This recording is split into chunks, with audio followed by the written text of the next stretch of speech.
बच्चे पहला ही क्वेश्चन जो है कॉमन पेपर का अच्छा प्रश्न है। बोला गया है क्या, 2x² plus ax plus B बराबर में इतना है प्लस बी को x-3 से विभाजित करने पर शेष 35 बचता है। शेष कितना बच रहा है? 35 बच रहा है। मेरे साथियों आगे बोला गया है कि 2x² plus b x plus a को x-3 से विभाजित करने पर 29 शेष बचता है। तो a प्लस बी का मान ज्ञात करें। क्या ज्ञात करना है? a प्लस बी का मान ज्ञात करना है। मेरे प्यारे साथियों, पूर्णतः विभाजित होने के लिए रिमाइंडर को 0 पर होना पड़ता है। तो यहां से जो है आप इस टर्म को देखेंगे जिससे विभाजित करना है x-3 बराबर में 0, तो x के मान 3 का प्रयोग करना है। तो जहां जहां x है वहां वहां 3 का प्रयोग करेंगे। तो x² है 3 का स्क्वायर 9, 9 दूनी 18, 2 पहले से था तो 9 दूनी 18, प्लस में x की मान 3 देंगे तो 3a हो जाएगा, प्लस में b बराबर में कितना रिमाइंडर आ रहा है? 35। अगर पूर्णतः विभाजित होता तो यहां पे 0 लिखते। ठीक है बच्चे, तो ये हमारा पहला इक्वेशन हो गया। 3a प्लस बी बराबर में 35 में से 18 जाएगा तो 8 7 15 हो जाएगा, 2 में से 1 जाएगा तो 1 17 हो गया। पहला इक्वेशन हमारा ये हुआ। दूसरा इक्वेशन अगर सॉल्व करते हैं, यहां से भी इसके बराबर 0 करेंगे तो x की मान 3 होगा, यहां पे 3 रखोगे 3 का स्क्वायर 9, 9 दूनी 18 हो जाएगा। दूसरा इक्वेशन में प्लस में यहां से हो जाएगा 3 रखेंगे 3b होगा, प्लस में a बराबर में 29 शेष बचता है तो 29। तो यहां से हो जाएगा 3b, क्या होगा? तो 3b प्लस में a, ये 18 उधर जाके घटेगा तो 1 1 होगा, क्या होगा? 11 होगा। तो ये हो गया इक्वेशन नंबर 2 हुआ, ये इक्वेशन नंबर 1 हुआ। साथियों यहाँ पे a की मान इक्वेशन नंबर 2 में 3 से गुना कीजिए ताकि a की मान सेम हो जाए। पहला इक्वेशन में 3a प्लस में b बराबर में 17 है, इसमें 3 से गुना किए तो 3a हो जाएगा, 3 और 3 या 9b हो जाएगा और 11 या 33 हो जाएगा। इसमें से इसको घटा दीजिए तो ये माइनस होगा माइनस होगा माइनस होगा, ये समाप्त हो जाएगा। ये 9b में से b जाएगा तो 8b हो जाएगा। ठीक है, इसमें से ये जाएगा तो 33 में से मतलब 13 में से 7 जाएगा, तो 13 में से 7 जाएगा तो कितना होगा? तो सर जी देखोगे 8, तो ये हो जाएगा 6, कितना होगा? 6 होगा। 2 में से 1 जाएगा 16, तब b की मान क्या हो जाएगा? 2 होगा। यदि b की मान 2 हुआ, बोला जाता है a प्लस बी की मान निकालना है। यहां से सही है, देख लो एक बार। b की मान 2 हुआ, किसी भी इक्वेशन में रख दो, तो रखने के बाद देखिए क्या हो रहा है। तो अगर b की मान 2 हुआ, यहां रखोगे तो 3 दूना 6, तो a की मान क्या आ जाएगा? 5। तो बोला गया a प्लस बी की मान बताना है, तो a की मान 5 और b की मान 2, 5 2 7 हुआ। मेरे साथियों 39 का कितना हो गया? तो 7 हो गया। बताइए सही है गलत है? सभी बच्चे का आ रहा है आंसर, बहुत बढ़िया, वेरी गुड।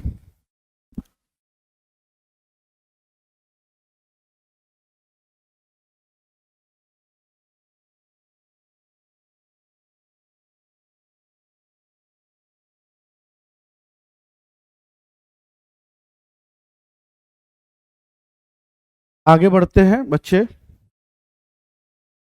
क्वेश्चन देखेंगे, बोला 3 संख्याओं का अनुपात 1:2:3 है और उनका महत्तम समावर्तक 12 है, वह संख्याएं ज्ञात करें। मेरे प्यारे साथियों, जो संख्या होता है तो देखो पहली संख्या 1x में है, दूसरी संख्या 2x में, तीसरी संख्या 3x में, सभी जगह x नजर आ रहा है। तो HCF क्या होता है? सभी संख्या में जो कॉमन हो, सब जगह से x कॉमन दिखाई देता है, HCF हमारा x ही हुआ। कहने का मतलब है क्वेश्चन में HCF दिया गया है कितना है? तो 12 है। तो इसका अर्थ हुआ कि x की मान 12, तो पहली संख्या 12 होगा, दूसरी संख्या 12 दूनी 24, तीसरी संख्या 12 तिया 36। तो 12 24 36 हमारा आंसर क्या हो जाएगा? बी होगा। 12 24 36 आंसर हमारा क्या होगा? बी होगा। आइए, बोला गया एक खंभा 405 मीटर लंबा है और इसके केसरिया सफेद और हरे रंग में एक के ऊपर क्रमशः 8:9:10 के अनुपात में रंगा गया है। खंभे में सफेद भाग का लंबाई ज्ञात करें। देखोगे पहला भाग जो है केसरिया है, दूसरा व्हाइट है, सफेद है, तीसरा हरे है। क्या है, ग्रीन है। मेरे साथियों ये अनुपात 8:9:10 है। टोटल अगर जोड़ोगे तो कितना मीटर खंबा हो गया, केसरिया 8 मीटर, 8 यूनिट तक है, व्हाइट 9 यूनिट तक है, ग्रीन 10 यूनिट तक है। तो यहां से अगर टोटल जोड़ते हैं तो 8 9 17 17 10 27 यूनिट हो जाएगा। और क्वेश्चन के अनुसार कितना है, 405 है। 27 बराबर 405 हो जाएगा। तो मेरे प्यारे साथियों अगर 9 से काटेंगे 3 हो जाएगा, 9 3 27 और 9 चौके 36, 9 5 45 और ये काटोगे 15 बार में कट गया। मतलब एक यूनिट की मान 15 आया। पूछा गया व्हाइट, खंभे में सफेद रंग का पूछा लंबाई, तो सफेद रंग का भाग 9 है। तो एक की मान 15 तो 9 की मान 15 नामा 135 होगा। आंसर क्या होगा, बी होगा। बहुत बढ़िया बच्चे, बहुत बढ़िया।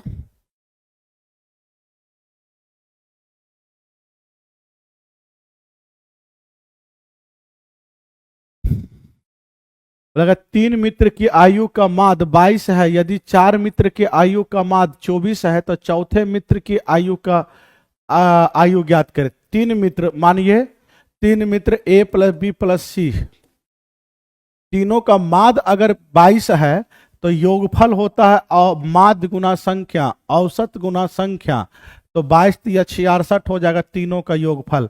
चौथे मित्र भी शामिल होता है।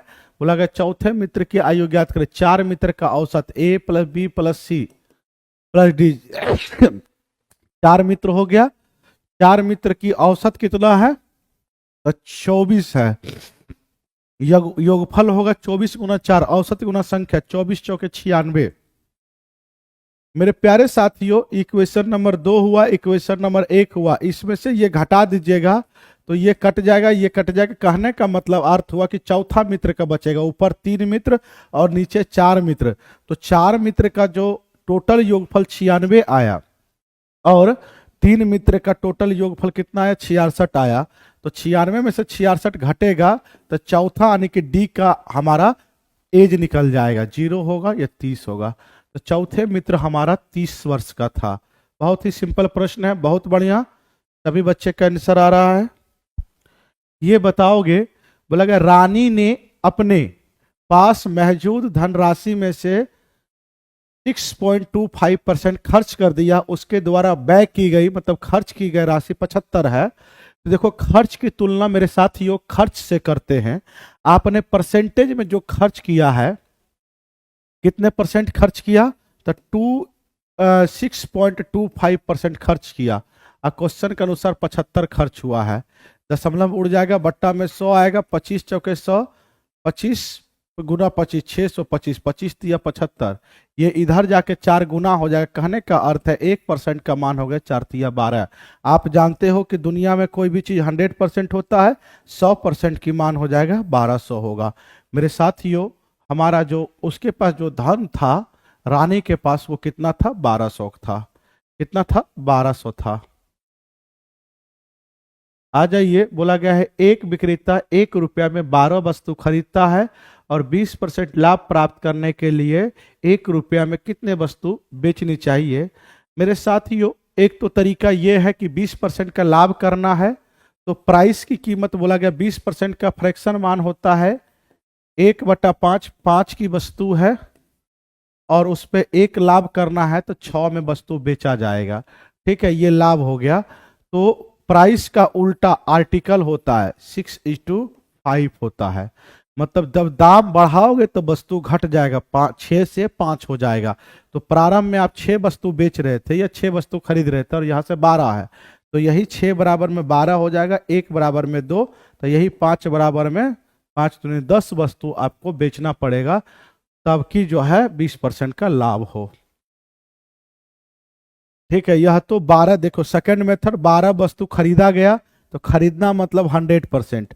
इसी 12 वस्तु कितने वस्तु बेचे, मान लो x वस्तु बेचे और क्या चाह रहे हो 20% का लाभ, मतलब 120%।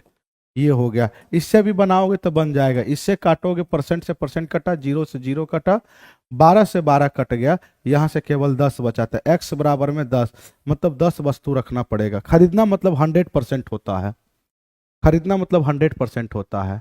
बोला गया है क्या 20,000 पर 2 वर्ष में प्राप्त साधारण ब्याज और चक्रवृद्धि ब्याज का अंतर 800 रुपया है, तो वार्षिक दर ज्ञात करें। जब ऐसा क्वेश्चन रहे तो रेट होता है रूट अंडर में 2 वर्ष का समय रहे, और रेट होता है CI माइनस SI का अंतर, मतलब यहाँ पे डिफरेंट बटा में प्रिंसिपल गुना में 100। ये किसका डिफरेंट हुआ, किसका डिफरेंस, तो किसका डिफरेंस, तो CI माइनस SI का डिफरेंस। तो रेट निकालने के लिए CI माइनस SI का डिफरेंस आया 800 और मूलधन है 20,000। प्रतिशत लगाने के लिए 100% से गुना। बच्चे 00 से 00 कट गया, 25 अठे 200। ये इसको वर्गमूल निकालोगे तो 1 का वर्गमूल 1, 25 का वर्गमूल 5 गुना में 100%। ये काटेंगे तो ये 20 हो जाएगा। आंसर क्या होगा, ए होगा। आंसर क्या होगा, ए होगा। आइए, बोला गया है मजदूर ए मजदूर 20 से 3 गुना कुशल है। मजदूर ए जो है 20 से 3 गुना कुशल है, तो 20 से 3 गुना बी अगर 1 हुआ तो ए 3 गुना 3, ये इफिशिएंसी की चर्चा हुआ है। ठीक है, मजदूर ए अगर बी 1 काम करता है तो ए 3 गुना काम 3 करेगा। ठीक है, एक दिन में। वे साथ मिलकर 18 दिनों में कार्य को पूरा करते हैं। ये लोग साथ मिलेगा तो एक दिनों में 3 और 1 4 काम होता है, तो 18 दिनों में कितना काम होगा, 18 चौक 72 काम होगा।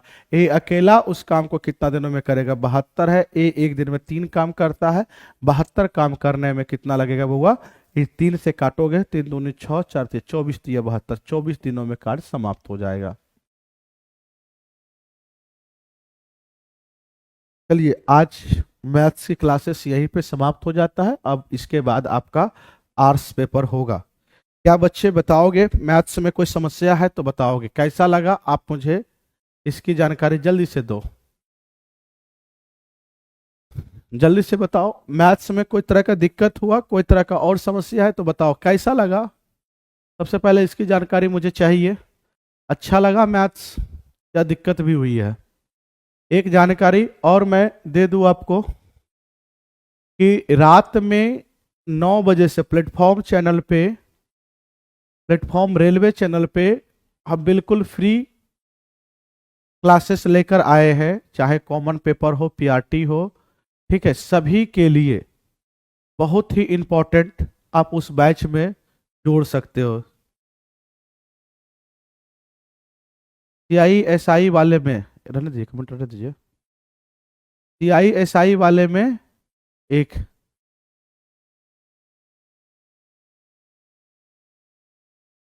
अच्छा 6 to 8 का मैथ का डिस्कशन हम अभी ले रहे हैं, बस मेरे द्वारा ही कराया जाएगा।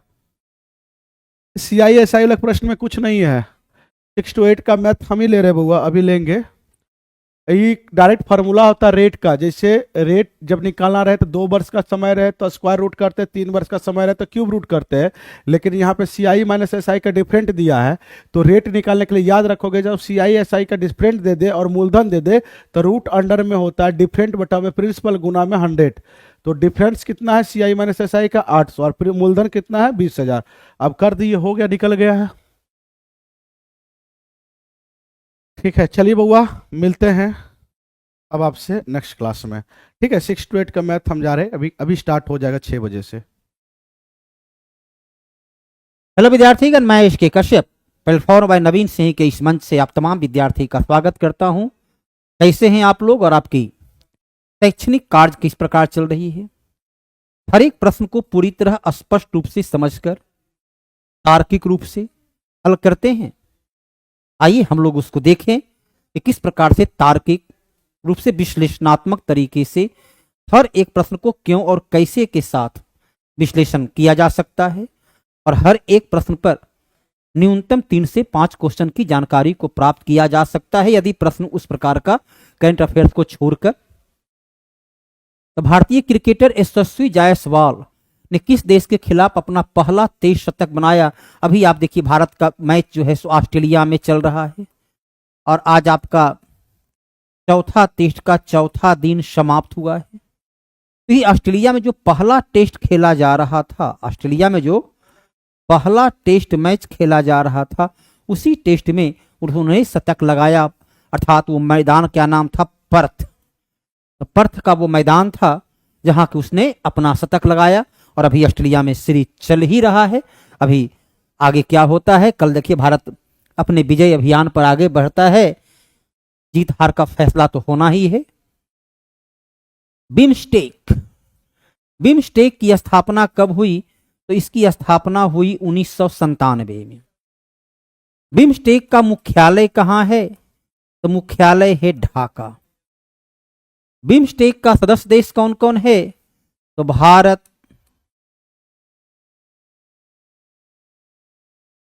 Bangladesh, Sri Lanka, Bhutan, Burma, Thailand, Burma, Thailand, Nepal, ये 7 देश इसके मेंबर हैं। और वर्तमान सरकार जो एनडीए की सरकार है, इस एनडीए की सरकार में इस क्षेत्र को, बिम्स्टेक को एक कह सकते हैं सार्क का, दक्षिण एशियाई क्षेत्रीय सहयोग संगठन सार्क का वैकल्पिक व्यवस्था के रूप में इसे पुनर्स्थापित करने का प्रयास किया जा रहा है। अर्थात सार्क की जगह बिम्स्टेक की भूमिका को बढ़ाने का प्रयास किया जा रहा है। तो बंगाल की खाड़ी के तट पर अवस्थित देश जो उस देशों की समूह है, उसे ही बिम्स्टेक के नाम से जाना जाता है। तो बिम्स्टेक ये जो चैंपियनशिप हुआ ये नई दिल्ली में हुआ था और इसमें भारत ने ही बेहतर प्रदर्शन करके अपनी सफलता का, ऐसे भी दक्षिण पूर्वी एशियाई देशों में भारत एक अच्छा खासा जो है सो अपनी पहचान को बनाने में समर्थ रहा है। चलिए अगला प्रश्न जो आपके सामने है, अखिल भारतीय अभियान हमारा संविधान हमारा सम्मान। संविधान के आपको ज्ञात है कि संविधान को लागू किया गया था 26 जनवरी 1950 को, बनकर तैयार हुआ था 26 नवंबर 1949 को। तो संविधान निर्माण की इस प्रक्रिया में लागू किया गया 50 को, तो उसकी जो 75वीं वर्षगांठ हमारे देश के स्वतंत्रता संग्राम से जुड़ा हुआ है, तो उसी से जुड़ा होता हमारा है हमारा संविधान हमारा सम्मान, जो कि उपराष्ट्रपति जगदीप धनखड़ के द्वारा इसकी शुरुआत किया गया। और संविधान पर देखिए संसद में भी काफी कुछ चर्चा परिचर्चा हुई, निष्कर्ष तो कोई खास निकला नहीं। संविधान को लागू करने, कोई भी लोकतंत्र की जो सबसे महत्वपूर्ण विशेषता है कि जहां व्यक्ति बदल जाते हैं, लेकिन विधि वही रह जाता है। तो हमारा संविधान के आधार पर देश की शासन प्रणाली को चलाया जाता है। तो संविधान का क्रियान्वयन का तरीका जितना ईमानदारी से पूर्वक किया जाएगा, संविधान उतना ही बेहतर तरीके से लागू होगा। संविधान में खामियां नहीं है, खामियां उसके क्रियान्वयन, उसके इम्प्लीमेंटेशन, उसको लागू करने से है। तो जगदीप धनखड़ जो कि उपराष्ट्रपति हैं और ये जो है महाधिवक्ता के पद पर भी रह चुके हैं, अर्थात कानून के भी अच्छे जानकार हैं। राजनाथ सिंह आपके गृह मंत्री हैं और अमित शाह जो है देश के गृह मंत्री के तौर पर काम कर रहे हैं। अगला जो सवाल आपके सामने है, दक्षिण भारत सांस्कृतिक केंद्र, दक्षिण भारत सांस्कृतिक केंद्र की स्थापना कहां किया गया है? तो दक्षिण भारत के क्षेत्र में जो उसकी एक द्रविड़ संस्कृति, भारत में मूलतः 2 प्रकार की संस्कृति है, एक को कहते हैं आर्य संस्कृति और दूसरे को कहते हैं द्रविड़ संस्कृति। तो द्रविड़ संस्कृति का जो मूल केंद्र है, आपके सामने यही प्रश्न पूछा गया है कि द्रविड़ संस्कृति के जो केंद्र हैं, तो उसके लिए सांस्कृतिक केंद्र की स्थापना कहां की गई है? तो सांस्कृतिक केंद्र की स्थापना हैदराबाद में दक्षिण भारतीय सांस्कृतिक केंद्र की स्थापना। और तब आंध्र प्रदेश के ही थे और उपराष्ट्रपति, तब के उपराष्ट्रपति वेंकैया नायडू के द्वारा इसका उद्घाटन किया गया था, ताकि भारत की जो सांस्कृतिक विरासत है उसे पूरी तरह सुरक्षित रखा जा सके। विशाखापट्टनम ये कहां पड़ता है? आंध्र प्रदेश में, और ये पूर्वी तट पर भारत का सबसे गहरा समुद्री प्राकृतिक समुद्र का बंदरगाह है, चेन्नई तमिलनाडु के क्षेत्र में। चलिए, किस राज्य विधानसभा में यूनिफॉर्म सिविल कोड अर्थात अनुच्छेद 44, इसे क्या बोलते हैं? समान अवस्था में समान नागरिक संहिता के नाम से भी जाना जाता है। समान नागरिक संहिता के नाम से भी जाना जाता है। भारत का एकमात्र राज्य गोवा था, एकमात्र राज्य गोवा था। गोवा को जब 1962 में भारतीय संघ में शामिल किया गया तो पुर्तगालियों का शासन काल में ही गोवा में समान नागरिक संहिता लागू था। और अब यह भारत का दूसरा राज्य रहा उत्तराखंड, जहां कॉमन सिविल कोड को लागू किया गया, अर्थात कानून सभी नागरिक का जो एक समान विधि का जो शासन है, ये विधि का शासन अनुच्छेद 44 उसी विधि के शासन को और मजबूत करता है।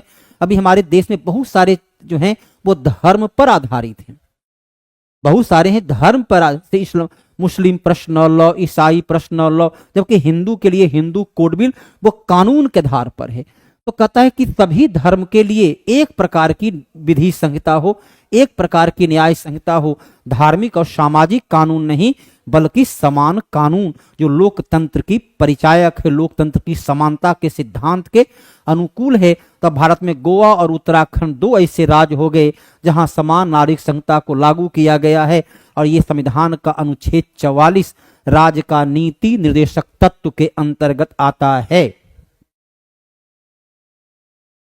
इस आईआईटी ने भारत के सबसे बड़े ड्रोन पायलट प्रशिक्षण की शुरुआत गुवाहाटी के ही दायरे में, आपका पटना का भी आईआईटी आता है। आईआईटी जो है वह अंतर्राष्ट्रीय स्तर के शैक्षणिक संस्थान है और गुवाहाटी जो है भारत में शैक्षणिक रैंकिंग में आईआईटी जो है सिर्फ 5वां-6वां नंबर पर आता है।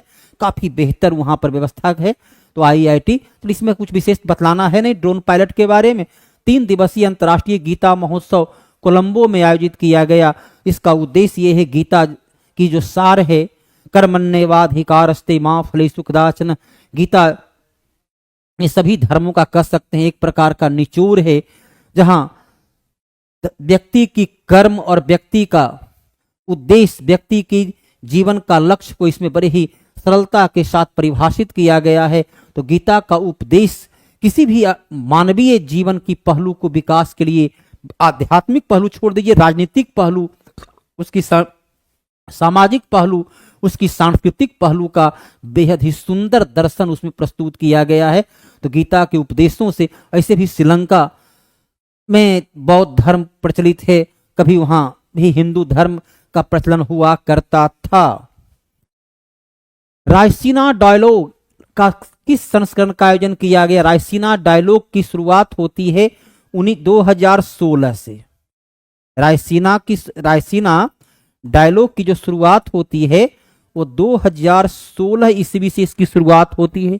रायसीना डायलॉग का मूल उद्देश्य ये होता है कि अंतर्राष्ट्रीय स्तर पर प्रतिस्पर्धात्मक रूप से टेक्नोलॉजी का विकास के लिए प्रतिस्पर्धा हो, मानव पूंजी के विकास के लिए स्वच्छ प्रतिस्पर्धा की भावना बने। रायसीना हिल्स, आपको पता है रायसीना हिल्स क्या, राष्ट्रपति का भवन दिल्ली के रायसीना हिल्स पर बना हुआ, अर्थात ये कहाँ हुआ तो दिल्ली में हुआ। अब पहला हुआ 2016 में। अब जो है ये प्रतियोगिता 2024, आप जोड़ लो, 24 और 16 माइनस कर दी, देखिए अपने आप कुछ ऐसे निकल जाएगा।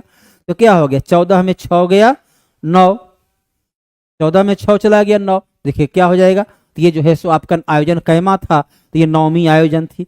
तो बहुत सारे जो है इस प्रकार से बड़े आसानी से इसे आप हल कर सकते हैं। यदि पहला भी जान गए तो पहला बार कब हुआ था, 2016 में हुआ। हर साल इसकी बैठक होती है, तो ये 9वीं बैठक हुई।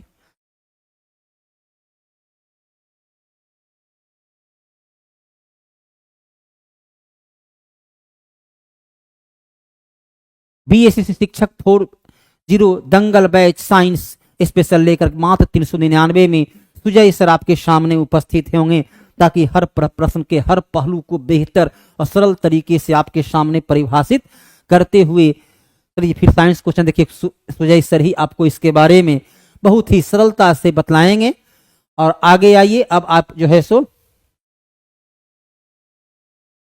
आर्ट्स का पोर्शन का जो थोड़ा सा और क्वेश्चन शेष है बीएससी शिक्षक के लिए। चलिए उज्जैन कहाँ है? तो उज्जैन है मध्य प्रदेश में, उज्जैन है मध्य प्रदेश में। और यहाँ पर कुंभ मेला भी लगता है।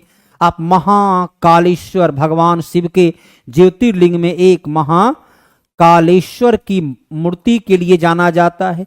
इतिहास के पन्नों पर जाएं तो चंद्रगुप्त द्वितीय ने अपनी राजधानी उज्जैन को बनाया था। उज्जैन मध्य प्रदेश के क्षेत्र में। स्वर्ण रेखा देखिए नदी झारखंड की है, जमशेदपुर अर्थात टाटा स्वर्ण रेखा नदी के तट पर है। इंद्रावती छत्तीसगढ़ का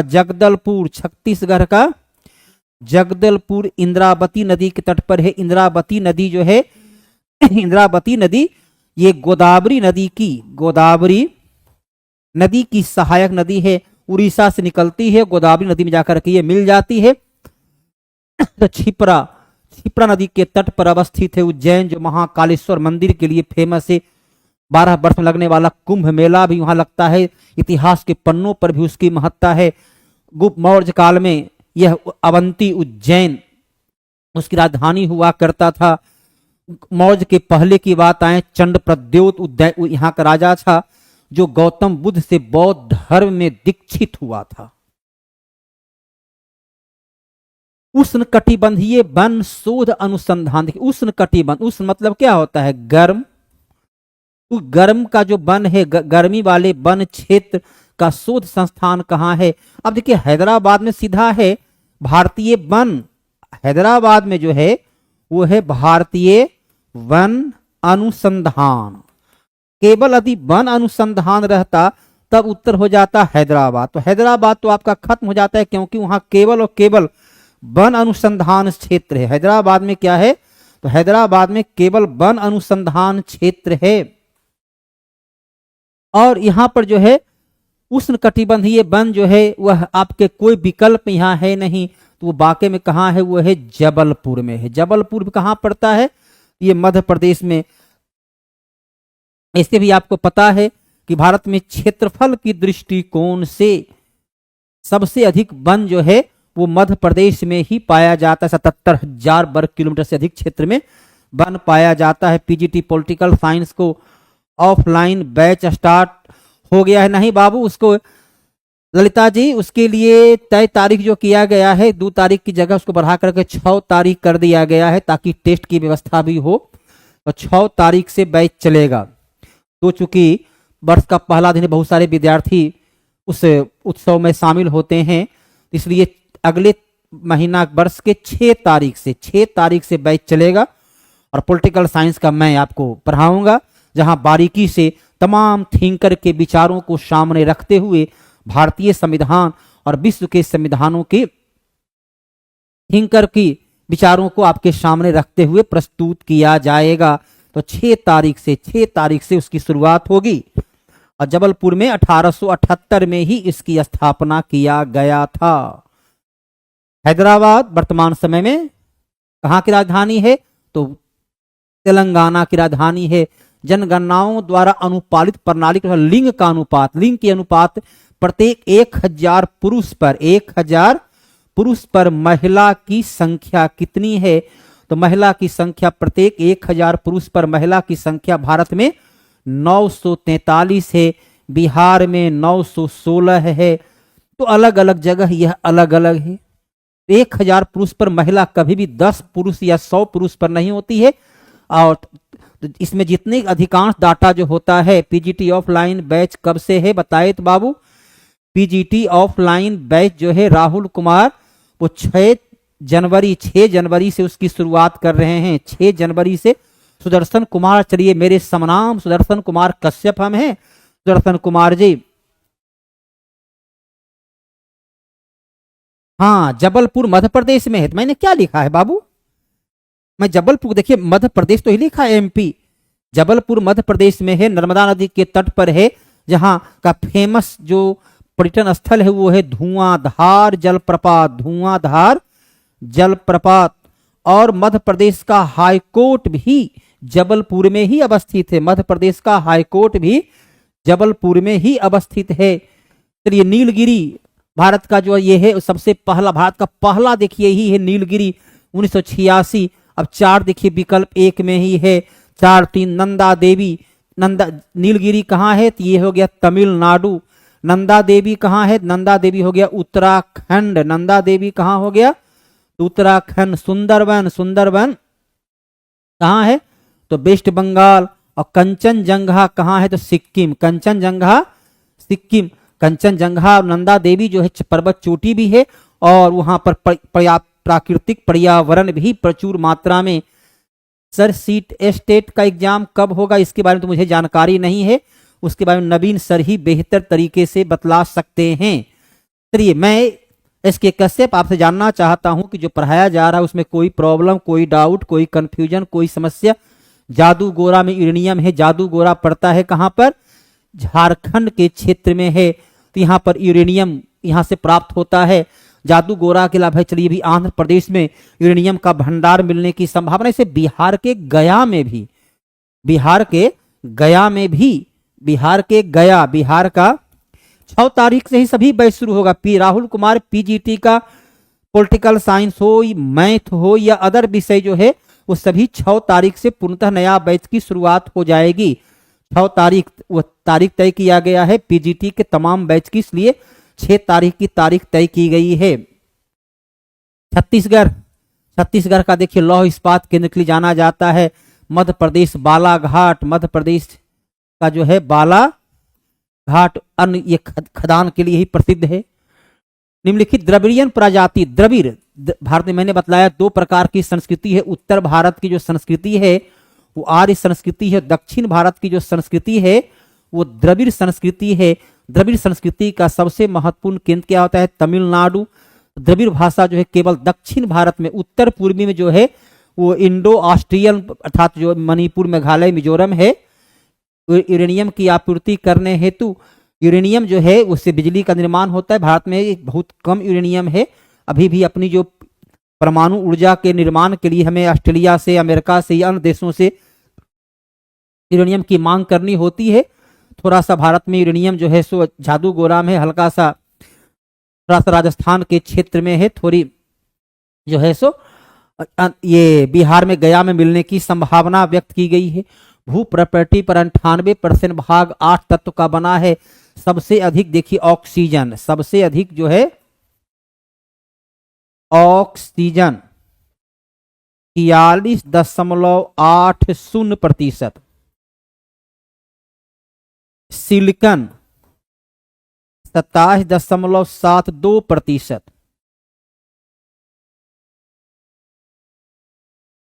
एल्यूमिनियम 8.13%, लोहा 5%।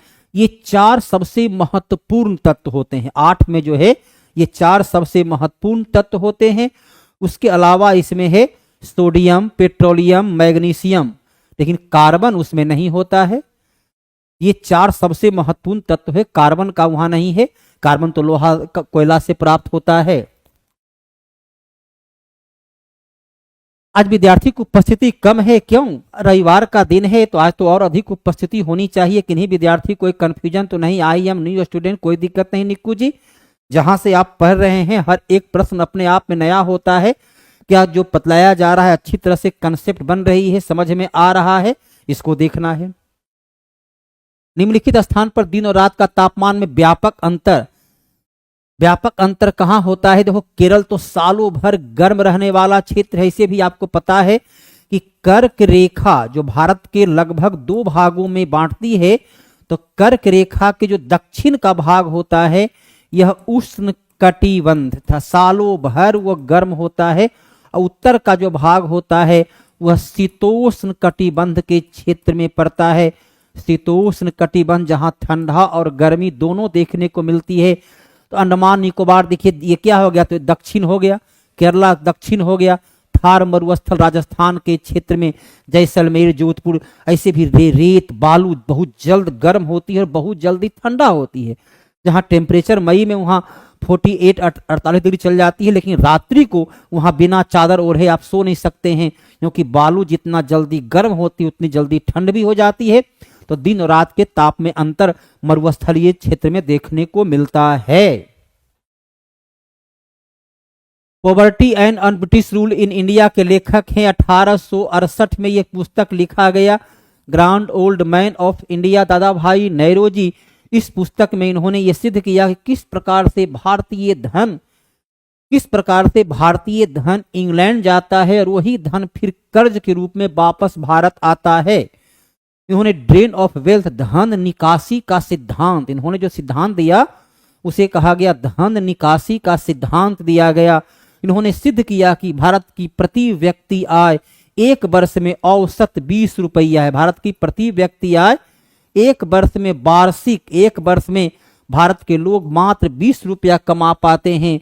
तो दादा भाई नेहरू जिन्हें grand old man of India के नाम से जाना जाता है, दादा भाई नेहरू ब्रिटिश संसद के लिए चुने जाने वाले प्रथम भारतीय थे। दादा भाई नेहरू जो 1906 में इन्होंने ही पहली बार कांग्रेस के कलकत्ता अधिवेशन में स्वराज की मांग की। मैंने कहा था कि जब आप प्लेटफॉर्म और इसके कश्यप से जुड़ जाते हैं, जब आप अपने घर पर बनाते हैं तो एक बार में केवल एक क्वेश्चन, लेकिन इसके कश्यप और प्लेटफॉर्म के माध्यम से जब आप बनाते हैं तो हर एक क्वेश्चन पर 2 से लेकर 3-5 क्वेश्चन तक का जवाब आपको प्राप्त होती है। तो आपको जो है सो गोपाल कृष्ण गोखले, इन्हें महात्मा गांधी का राजनीतिक गुरु कहा जाता है। गोपाल कृष्ण गोखले के निमंत्रण पर ही महात्मा गांधी 9 जनवरी 1915 को दक्षिण अफ्रीका से भारत वापस लौटे थे।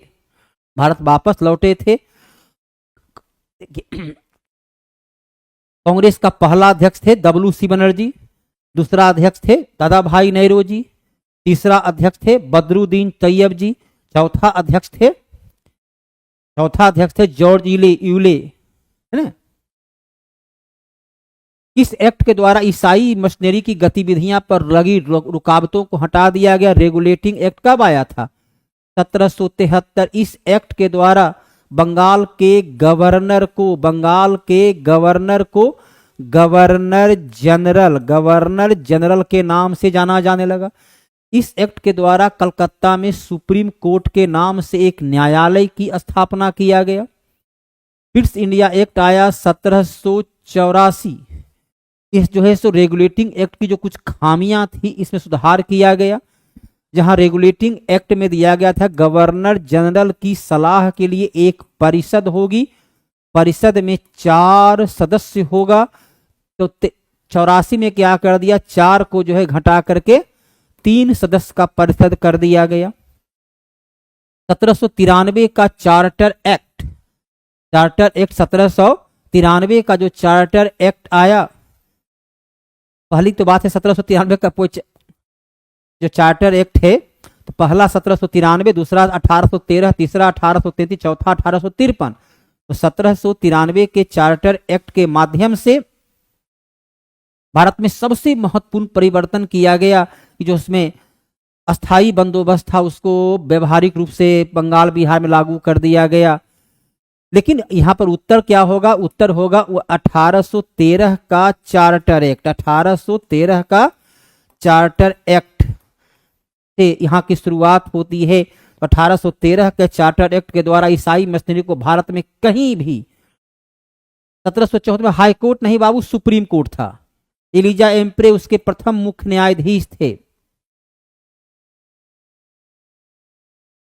तो 1813 के चार्टर एक्ट के द्वारा ईसाई धर्म प्रचारकों को भारत में कहीं भी किसी भी क्षेत्र में धर्म प्रचार की छूट दी गई।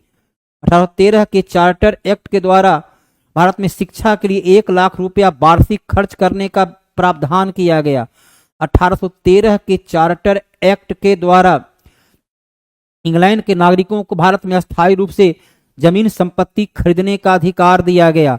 1813 के चार्टर एक्ट के द्वारा इंग्लैंड के ईस्ट इंडिया कंपनी का चीन के साथ व्यापार करने और चाय का व्यापार को छोड़कर से सभी प्रकार का व्यापारिक एकाधिकार समाप्त कर दिया गया। टूना Kumar good evening. Good evening. Netaji Subhash Chandra Bose ने स्वतंत्र भारत की अस्थायी सरकार का गठन 21 अक्टूबर 1943 को सिंगापुर में कहां किए थे? तो सिंगापुर में किए थे। इसके पहले 1942 में जापान में आजाद हिंद फौज का गठन रास बिहारी बोस के द्वारा किया गया था। नेताजी सुभाष चंद्र बोस इसका नेतृत्व संभाले 1943 में और आजाद हिंद सरकार की गठन किए, और इस सरकार को जापान की सरकार ने, इस सरकार को जर्मनी की सरकार ने मान्यता प्रदान किया था, सिंगापुर की सरकार ने मान्यता प्रदान किया था, तो विश्व के कई देशों की सरकार ने इसे मान्यता प्राप्त किया था। लेकिन शायद एक विमान दुर्घटना में अगस्त 1945 में नेताजी सुभाष चंद्र बोस की मृत्यु हो गई, शायद मृत्यु हो गई। गदर पार्टी की स्थापना 1913 में हुआ। कौन किए? तो लाला हरदयाल परमानंद, लाला हरदयाल परमानंद, सोहन सिंह भखना, लाला हरदयाल सोहन सिंह भखना के द्वारा इसकी स्थापना 1913 में किया गया। और ये कहाँ किया गया था? तो अमेरिका में किया गया था, यूएसए का सैन फ्रांसिस्को में किया गया था, यूएसए के सैन फ्रांसिस्को में इसकी स्थापना की गई थी। स्थापना 1913 में लाला हरदयाल परमानंद सोहन सिंह भखना, और इन लोगों ने गदर के नाम से अखबार का भी प्रकाशन किया करते थे। दांडी यात्रा की शुरुआत होती है 12 मार्च 1930 साबरमती से। महात्मा गांधी दांडी मार्च के लिए प्रस्थान करते हैं। 6 अप्रैल 1930 को दांडी पहुंचकर सागर के जल से नमक का निर्माण कर आंदोलन की शुरुआत हो जाती है। ये आंदोलन को नमक आंदोलन या सविनय अवज्ञा आंदोलन के नाम से जाना जाता है। इस आंदोलन में पहली बार बड़ी संख्या में महिलाओं की भी इसमें भागीदारी हुई। गांधी जी अपने 78 चुने गए सहयोगियों के साथ यात्रा की शुरुआत किए थे। भारतीय स्वतंत्रता संघर्ष के दौरान किसने स्वदेशी बांधव समिति का गठन हुआ था 1905 में। तब देश में बंगाल विभाजन के विरोध में स्वदेशी आंदोलन चलाया जा रहा था, तो विदेशी वस्त्रों के लिए यह आंदोलन की शुरुआत की गई थी। बटुकेश्वर दत्त के बारे में आपको ज्ञात होगा कि 1929 में भगत सिंह और बटुकेश्वर दत्त ने दिल्ली केंद्रीय विधानसभा में बम फेंके थे। मास्टर सूर्य सेन के बारे में पता होगा, 1930 में चटगांव शस्त्रागार पर मास्टर सूर्य सेन के द्वारा ही हमला किया गया था। और अश्विनी कुमार दत्त, देखिए हर एक प्रश्न को पूरी तरह से स्पष्ट किया गया है। मुस्लिम लीग का गठन हुआ था 1936 में। किसने किया? तो ढाका में सलीम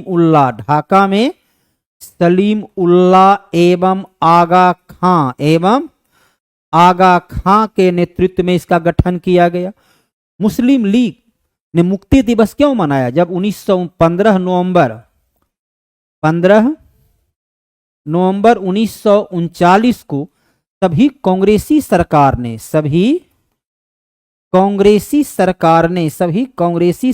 ने भारत को द्वितीय विश्व युद्ध में शामिल किए जाने के विरोध में त्यागपत्र दे दिया।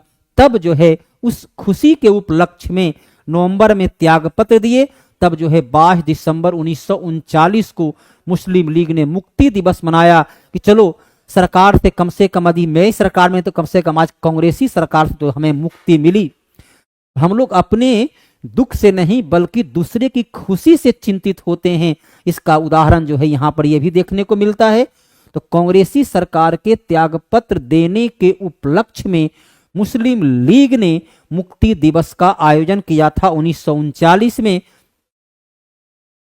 1913 पटना में अनुशीलन समिति गठन तो पहली बार 1902 में ढाका में हुआ था, और इसे 1907 में कलकत्ता में जब इसका पुनर्गठन किया गया तो इसे गुप्त क्रांतिकारी संगठन में बदल दिया गया।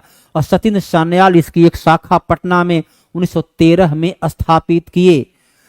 तो अनुशीलन समिति जो कलकत्ता में स्थापित हुआ उसमें वारिंद्र घोष, उसमें योगदान किनका रहा?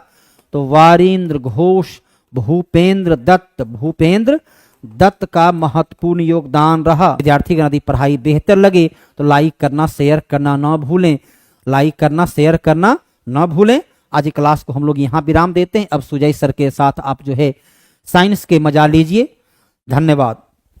चलिए ठीक है, दिखाई कमेंट दिखाई। चलिए स्टार्ट करते फिर, है ना, स्टार्ट करते। ठीक है, चलिए बताएंगे हम इसके बारे में भी आपको बाद में। ठीक है, मैक्सिमम लोग आप में से इसमें जुड़ गए हैं। ठीक है, और जिनको अभी बाकी है वो लोग जुड़ेंगे इससे। ठीक है, हम पहले क्वेश्चन डिस्कशन कर लेते हैं, उसके बाद बताएंगे। चलिए आइए देखिए, आपका पहला क्वेश्चन है, कह रहा है खगोलीय दूरी प्रकाश वर्ष में मापे जाने का कारण निम्नलिखित में से कौन सा है? प्रकाश वर्ष में मापा जाता है, इसका कारण क्या है ये आपको बताना है। तो हम आपको सब कंसेप्ट बताते हैं, पहले आप ध्यान से खाली सुनिए। देखिए, जैसे कि मान लीजिए कि यहां पे आपका सन हो गया, ठीक है ना, और यहां पे आपका अर्थ हो गया, तो सन से अर्थ के बीच का जो दूरी होता है इसी को हम क्या बोलते हैं? एस्ट्रोनॉमिकल यूनिट, यानी कि खगोलीय दूरी। इसी को बोलते हैं एस्ट्रोनॉमिकल हम यूनिट बोलते हैं। क्या बोलते हैं? खगोलीय दूरी बोलते हैं। ठीक है ना, कोई पूछ लेगा खगोलीय दूरी का मतलब क्या है, तो सन और अर्थ यानी कि पृथ्वी के बीच की दूरी को क्या कहते हैं? खगोलीय दूरी बोलते हैं। और इसको प्रकाश वर्ष में क्यों मापा जाता है?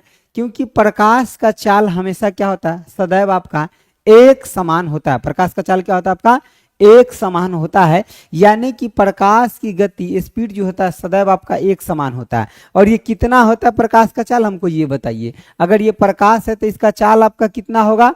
तो 3 इंटू में 10 टू दी पावर आपका 8 मीटर पर सेकेंड आपका जो होता है ये प्रकाश के चाल होता है। ठीक है ना, और दूरी मापने का सबसे बड़ा इकाई जो है आपका पारसेक है। इसको लिख लीजिए, ये एग्जाम में पूछा गया प्रश्न है। देखिए यहाँ पे 1 नंबर देकर के लिख लीजिए कि आपका दूरी मापने का पूछा जाता है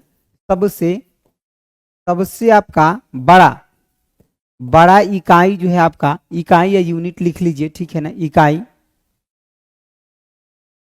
इकाई जो है आपका ये क्या है आपका? तो पारसेक है आपका। और एक पारसेक आपका, पारसेक बराबर कितना होता है? 3.26 लाइट आपका ईयर होता है। अब आपको लगेगा कि सर ये लाइट ईयर क्या होता है, ये बताइए, अभी बताते हैं, रुक जाइए। देखिए ये होता है आपका एक पारसेक बराबर कितना होता है? 3.26 आपका लाइट ईयर होता है। अब यहाँ ध्यान दीजिए कि एक आपका लाइट ईयर यानी कि प्रकाश वर्ष बराबर कितना होता है?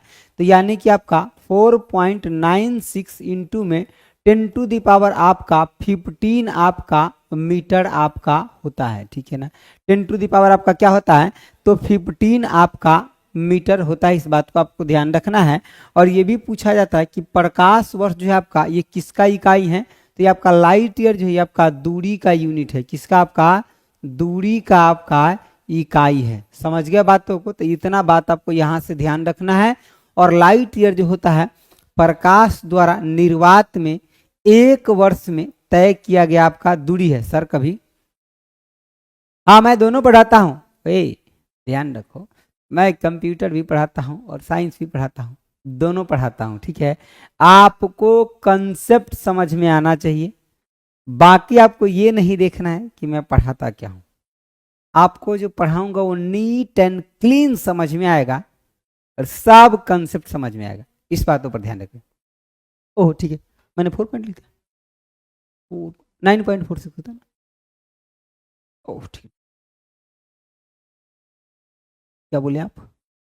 9 पॉइंट, ठीक है ठीक है, 9 पॉइंट आपका 46, इसको लिख लीजिए। 9 पॉइंट आपका 46 इंटू 10 टू द पावर क्या होता है आपका? 15 मीटर होता है। ठीक है ना, नहीं हमको लगता है 4.96 होता है। ठीक है, चलिए ठीक है, चलिए 9.46, ठीक है। चलिए यहाँ पे देखिए, तो ये आप समझ गए। प्रकाश की चाल जो होता है सदैव आपका क्या होता है? तो एक जैसा आपका होता है। क्या होता है? प्रकाश की चाल आपका क्या होता है? सदैव आपका एक जैसा, एक समान। और ये कितना होता है? तो 3 इंटू 10⁻⁸ आपका 8 मीटर पर सेकेंड होता है। और कोई पूछेगा खगोलीय दूरी क्या होता है, तो आपका पृथ्वी और सन के बीच का जो दूरी होता है उसी को खगोलीय दूरी कहते हैं।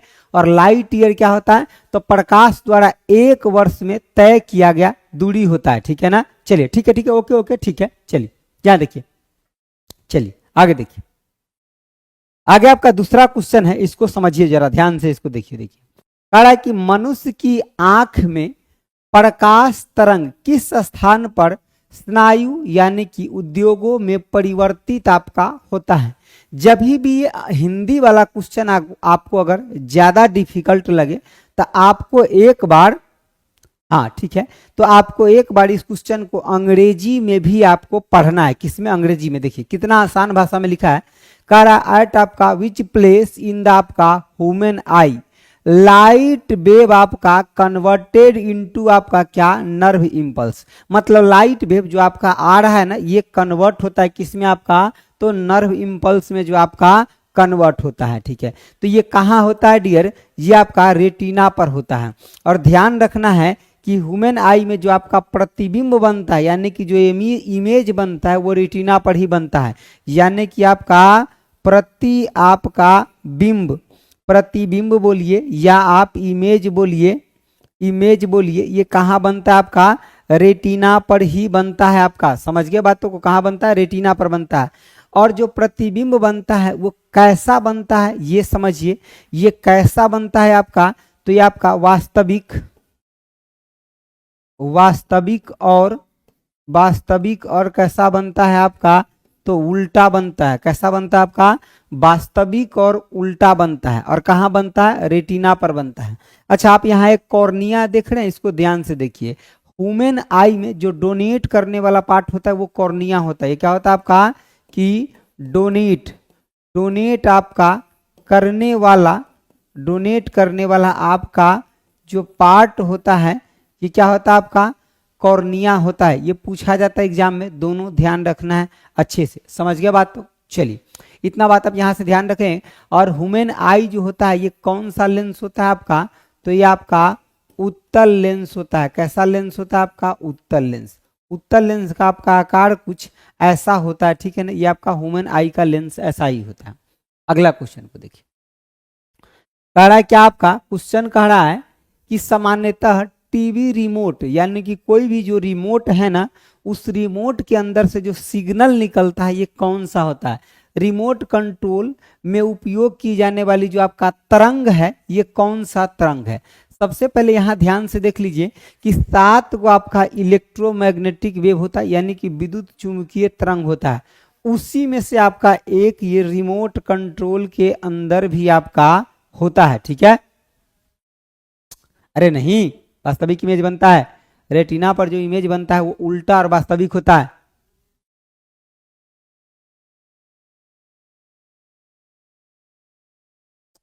ठीक है ना, समझे, पता नहीं आपको, इजी मैथ विथ, नहीं इमेजिनरी नहीं होता। चलो ध्यान से देखो जो बताता हूं, समझो। इधर देखो, तो आपका 7 गो टोटल आपका कितना आपको पूछा जाएगा, कितना इलेक्ट्रोमैग्नेटिक होता है, तो टोटल आपका 7 गो इलेक्ट्रो आपका मैग्नेटिक आपका वेव होता है। इसको क्या बोलते हैं, विद्युत चुंबकीय तरंग बोलते हैं हिंदी में क्या बोलते हैं, तो आपका विद्युत चुंबकीय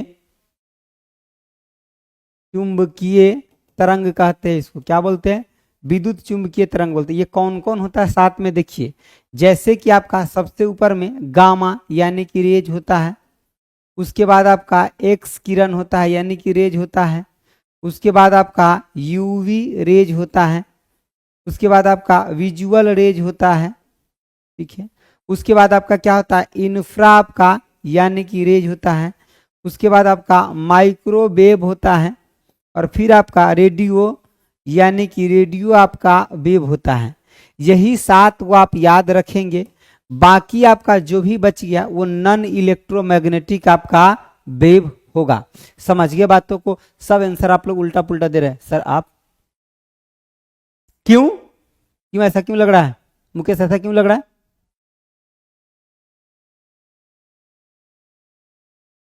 चलो इधर समझो, देखो देखो ये जो आपका 7 गो इलेक्ट्रोमैग्नेटिक वेव है, इसके बारे में ध्यान से देखिए। जो आपका ये गामा होता है ना, इसका वेवलेंथ जो होता है सबसे आपका छोटा होता है, यानी कि 10 टू द पावर माइनस कितना 14 मीटर होता है, और ये जो होता है 10 टू द पावर 4 मीटर तक आपका होता है। समझ गए बातों को। अब देखिएगा इसमें कि नीचे के तरफ आपका ये एक्स्ट्रा कंसेप्ट बता रहे हैं, इसको ध्यान रखो। नहीं है टेस्ट में ये क्वेश्चन नहीं है। चलो देखो इधर देखो, तो नीचे की तरफ जब आते हैं तब हमारा क्या होता है, यहाँ पे इसका वेव लेंथ बढ़ता है। क्या होता है आपका, यानी कि वेव लेंथ आपका क्या होता है, तो बढ़ता है। वेव लेंथ क्या होता है डियर, बढ़ता है। ठीक है, और बाकी सब चीज इसमें एनर्जी हो गया, फ्रीक्वेंसी हो गया, ये सब आपका ऊपर बढ़ता है। ठीक है ना, जैसे कि आपका एनर्जी हो गया ये ऊपर बढ़ता है आपका, चाहे फ्रीक्वेंसी हो गया ये ऊपर बढ़ता है। ठीक है, इतना बात को आप यहाँ से कंसेप्ट को ध्यान रखेंगे। क्यों ऐसा सर, तो एनर्जी जो होता है आपका ये hc/में आपका लेमडा होता है, जहां h प्लैंक्स कांस्टेंट और c आपका स्पीड ऑफ लाइट होता है। अब इस दोनों को हम कांस्टेंट मान लेते हैं तो एनर्जी हमारा इनवर्सली प्रोपोर्शनल हो जाता है लेमडा के। अब लेमडा देखिए, और इस दोनों के बीच में आपका उल्टा रिलेशन है। ठीक है, ठीक है, समझो बातों को। देखो तुम अलग अलग देखो, कॉमन पेपर में क्या है कि ये 6 to 8 के लिए, तुम समझो पहले बातों को जो मैं बताता हूँ। 6 to 8 के लिए भी है, 9th 10th के लिए भी है, और आपका ये पीजीटी यानी कि 11 12 के लिए भी है। तो क्वेश्चन आपका यही 8 को रहेगा सब में, लेकिन सब में नंबरिंग अलग अलग है। समझे मुकेश, समझे, नंबरिंग आपका अलग अलग है, तो अपने हिसाब से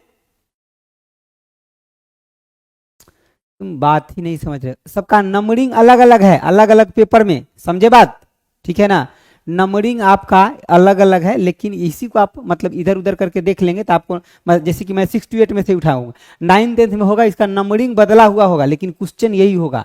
समझे बात। अरे जैसे एग्जाम में देने जाते हैं तो सेट नहीं रहता है, वो सेट ए रहता है, वो बी रहता है, क्वेश्चन वही रहता है, उसका नंबर चेंज रहता है। उसी तरह से आपका ये कॉमन पेपर का नंबर चेंज रहता है। समझे बात, अब समझ में आया कि नहीं समझ में आया। चलो देखो, तो इसके टीवी रिमोट में जो आपका यूज किया जाता है, ये आपका इंफ्रारेड का यूज किया जाता है। ध्यान रखिएगा, ऑप्शन आपका क्या हो जाएगा, C. Option C will be correct हो जाएगा। अगर हम दूसरे की बात करते हैं, थोड़ा यहां ध्यान से देखो, पराबैंगनी किरण। पराबैंगनी किरण जो है, इसको जो है यानी कि जिसको आप यूवी रेज कह रहे थे, पराबैंगनी किरण, इसको ओजोन लेयर के द्वारा, ठीक है समझिए, इसको ओजोन लेयर के द्वारा क्या ऑब्जर्व किया जाता है, इसको किसके द्वारा, ओजोन लेयर के द्वारा, यानी कि O3 को क्या बोलते हैं, ओजोन लेयर के द्वारा, ओजोन लेयर के द्वारा इसको क्या ऑब्जर्व किया जाता है। समझिए बातों को। अगर इसको ऑब्जर्व नहीं किया जाएगा तो जब ये यानी कि यूवी रे पृथ्वी पर जब आ जाएगा तो इससे बहुत तरह के बीमारियां हो सकता है। जैसे कि मान लीजिए स्किन के ऊपर पड़ेगा तो स्किन कैंसर हो सकता है, लोगों के क्रोमोसोम में परिवर्तन आ सकता है, तो तरह तरह के बीमारियां देखने के लिए मिल सकता है जब ये पृथ्वी पर आ जाएगा तब। तो इसको ओजोन लेयर के द्वारा ऑब्जर्व किया जाता है। समझ गए बातों को। आगे थोड़ा बात करिएगा, तो एक्सरे का यूज डॉक्टर के द्वारा किया जाता है। इसका यूज किसके द्वारा, डॉक्टर के द्वारा किया जाता है। समझ गए, एक्सरे का यूज किसके द्वारा किया जाता है, डॉक्टर के द्वारा किया जाता है। जब कोई भी हड्डी उड्डी टूट टाट जाता है ना, तो एक्सरे पास करा के देखा जाता है, और जब पास कर गया एकर मतलब वहां पे क्रैक है, टूटा हुआ है, और जब पूरा रिफ्लेक्ट आ गया एकर मतलब कहीं भी टूटा फूटा नहीं है उसमें। ठीक है, जितना बताते हैं बोर्ड पर ध्यान रखो, ठीक है ना, फालतू गिरी बिल्कुल भी मत करो, जो बताते हैं उसको टू द पॉइंट याद रखो। जब एग्जाम में बैठेगा ना तब अब तुमको याद आ जाएगा सब कुछ। समझ गया बात, ठीक है। हाँ, बहुत क्या बोल रहे हैं सुरेंद्र, बहुत केयरलेस है। किसको बोल रहे हो केयरलेस? तुमको अगर क्वेश्चन का सीक्वेंस कोई नहीं मिला तो एक मतलब ये हो गया कि उसमें क्वेश्चन आगे पीछे है। इतना दिन से तुम कॉमन पेपर दे रहा है और इतना भी समझ नहीं है तुमको, बताओ। हाँ, जैसा बात करता। चलो, पढ़ने आए हो, पढ़ाई पे पूरा ध्यान रखो। समझ गया बातों को। जितना कंसेप्ट बताते हैं टू द पॉइंट उसको सीधा सीधा याद रखो, अच्छे से समझ करके जितना समझाते हैं। चलो देखो, यहां मिलान करो। अगर आपका सूची 1 तथा सूची 2 को सुमेलित कीजिए। नीचे आपका दिए गए कूट का सही उत्तर क्या होगा ये आपको बताना है। अब ऐसे क्लास में, हाँ देखिए ठीक है, जब आप समझते थे कैसे करें कि सर नाई से, तो एक मतलब क्या है आप समझ पा रहे हैं, ठीक है। नहीं समझेंगे, टिक के नहीं रखें तो आपको गड़बड़ लगबे करेगा। समझिए इधर देखो, हम कह रहे हैं क्या कि सुमेलित करने वाला जब भी माय डियर आपके एग्जाम में कोई क्वेश्चन आ जाए, तो वो जब भी क्वेश्चन आए तो पहले आपको मिलान एगो दूगो करना है, और आपको एकदम कहां पे सबसे पहले ध्यान रखना है कि हमें ऑप्शन के ऊपर टक ध्यान रखना है। जैसे मान ली इसमें तो सब इजी है, कई सारे में दूगो जो ऑप्शन देता है वो बकलोल टाइप का थोड़ा दे देता है, और दूगो देता है अच्छा, तो वही दोनों को अच्छा को मिलाओ और पहले इस पर नजर डालो। देखो जैसे कि मान लो लैक्टिक आपका अम्ल है, ये लैक्टिक अम्ल कहाँ मिलता है सर, ये दूध से प्राप्त होता है।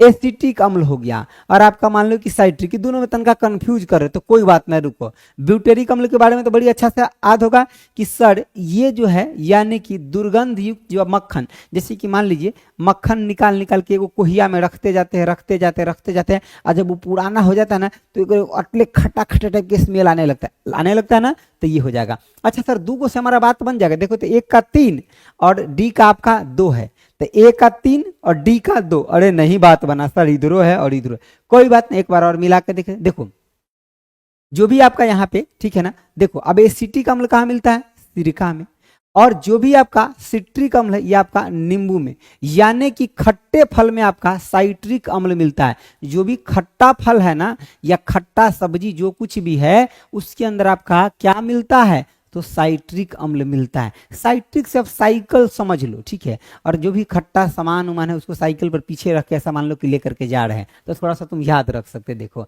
अब सी का क्या हो गया सर, सी का 1 हो गया। देखो सी का 1 कितने एन है, तो ऑप्शन क्या हो जाएगा, ए हो जाएगा। समझ गया बात तो, ठीक है ठीक है। आपके बैच भी परचेज किया हूं मैं, किया है गुरुजी, ठीक है, बिल्कुल बिल्कुल हम कह रहे हैं, आप एक बार पढ़ के देखिए, जड़े से 2 ही 4 दिन में आपको पता लग जाएगा। समझ गए। देखिए तो लैक्टिक अम्ल कहाँ आपका, दूध में। एसिटिक अम्ल आपका कहाँ, तो आपका सिरका में। सिट्रिक अम्ल कहाँ, तो खट्टे फल में, जैसे कि नींबू हो गया, आंवला हो गया, जो भी खट्टा चीज है इसको डायरेक्ट लिख लो, खट्टा फल में। समझ गया बात तो। चलिए आगे देखिए, कह रहा है कि निम्नलिखित में से या निम्नांकित में से यानी कि उर्वरक मृदा में सर्वाधिक अम्ल छोड़ता है, सबसे ज्यादा अम्ल कौन छोड़ता है। जैसे कि मान लीजिए जो मृदा के अंदर जाता है तो सबसे ज्यादा अम्लीय उसको बनाता है, यानी कि अम्ल छोड़ता है, मतलब जिसका पीएच वैल्यू 7 से क्या हो, कम हो, 7 से क्या हो, कम हो, ठीक है।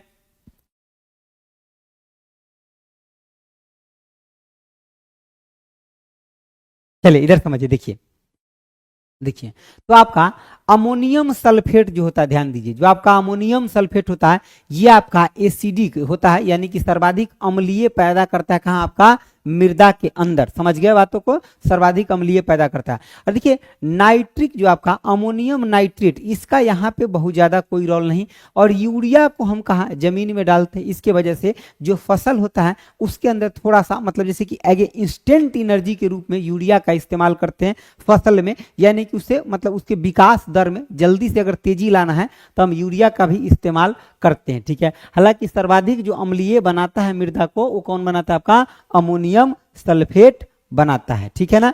चलिए आगे बढ़े, ठीक है। देखिए आगे देखिए, कह रहा है कि निम्नलिखित में से कौन सा सुमेलित आपका नहीं है, कौन सा आपका सुमेलित नहीं है, ये देखिए जरा, कहां तक क्वेश्चन था अपना, ठीक है।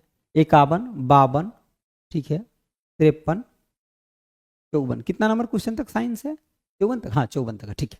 देखिए समझिए बात को, देखिए तो कह रहा है कौन सा सुमेलित नहीं है ये आपको बताना। देखिए नील हरित शैवाल, ठीक है, आप लोग आंसर देते हैं तो सीधे बी मत लिखिए। जैसे कि मान लीजिए कि 52 का कोई आंसर देना है, ठीक है ना, तो अगर 52 का आंसर जो भी है ना तो ऐसे देना है 52 का आंसर, ऐसे नहीं कि बी ग्रोथ करता है, हाँ यूरिया से ग्रोथ करता है, ऐसे नहीं कि बी लिखते जाना है। तो हमको कैसे पता चलेगा किसका आंसर आप दे रहे हैं, हमको कैसे पता चलेगा, हाँ सर बफरिंग हो रहा है, नहीं आपका नेट गड़बड़ है, आपका नेट गड़बड़ है, बफरिंग नहीं हो रहा है, एक्चुअली आपका नेट गड़बड़ है, ठीक है। देखिए आपका नेट गड़बड़ होगा डियर, ठीक है सर, थोड़ा साइड होकर के क्वेश्चन लिखिए, ओके ओके ओके, इधर देखिए।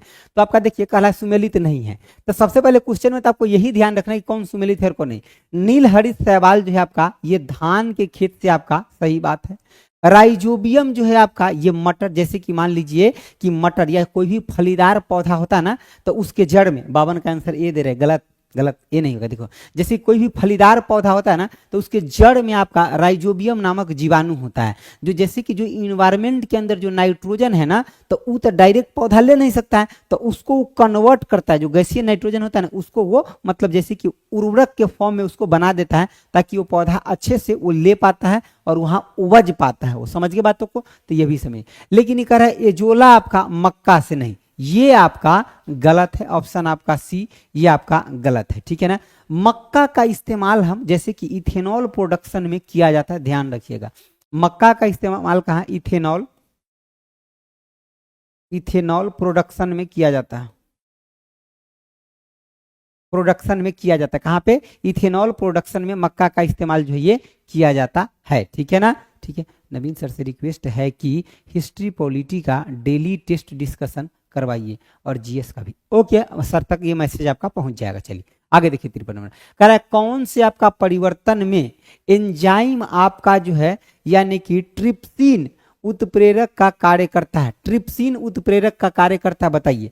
ट्रिप्सिन आप 53 नंबर का देना था, हाँ 52 का जैसे कैसे दे रहे सी, उसी तरह से 53 का आंसर देना, तो पहले 53 लिखना है, उसके बाद उसके साथ आंसर देना है। ऐसे नहीं कि कुछ आंसर देना है, ABCD सीधे नहीं लिखना, तो हमको नहीं ना पता चलेगा वैसे में, ठीक है ना। चलिए एजोला, एजोला सही है, सही है निकू। चलिए इधर देखिए, तो कह रहा आपका कि कौन सा आपका परिवर्तन में एंजाइम ट्रिप्सिन उत्प्रेरक का कार्य करता है, तो कह रहा प्रोटीन से आपका पेप्टोन में नहीं, प्रोटीन से यानी कि प्रोटीन को पेप्टाइड में नहीं, प्रोटीन को एमिनो अम्ल में। अब यहां मैं थोड़ा समझाता हूं, समझिए बातों को। देखिए जो आपका प्रोटीन है ना, जैसे कि मान लीजिए प्रोटीन के रूप में कुछ भी खाते हैं, तो जो आपके शरीर में जाता है तो बिल्कुल जब पच जाता है एकदम, मुझे उसका लास्ट कण हो जाता है, तो एक मतलब वो एमिनो अम्ल में बदल जाता है। तो जब प्रोटीन एमिनो अम्ल में बदल जाता है, तो ये बोलते हैं कि प्रोटीन का आपका क्या हो गया, पूरी तरह से आपका पाचन हो गया, उसका क्या हो गया, पाचन हो गया। तो एक मतलब आंसर आपका क्या हो जाएगा, ऑप्शन आपका सी विल भी क्या हो जाएगा, करेक्ट हो जाएगा। ऑप्शन सी विल भी क्या हो जाएगा आपका डियर, करेक्ट हो जाएगा। समझ गया बातों को। चलिए आगे देखिए, ठीक है, सबका आंसर सही है, ठीक है। बहुत लोग हमारे साथ जुड़े हुए हैं, ठीक है, सबका आंसर सही है, ठीक है। निकू का भी सही है, ठीक है। और बतिया, हाँ नहीं आपका गलत है बतिया, ठीक है ना। रघुनंदन का आपका भी सही है, प्रवीण आपका भी सही है, ठीक है। अंकुश का भी आंसर सही है, ठीक है। और ललित का भी सही है, अमर का भी सही है, ठीक है। पुष्पा राज, अच्छा पुष्पा राज भी हमारे साथ जुड़े हैं, उनका भी सही है, ठीक है। मनास का भी सही, ठीक है, सबका सही है, ठीक है।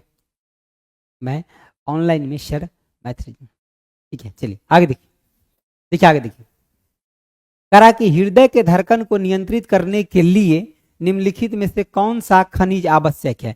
किसको आपको नियंत्रित करना है, तो हृदय के धड़कन को। तो हृदय के धड़कन को नियंत्रित करने के लिए किसका जरूरत है, ठीक है ना।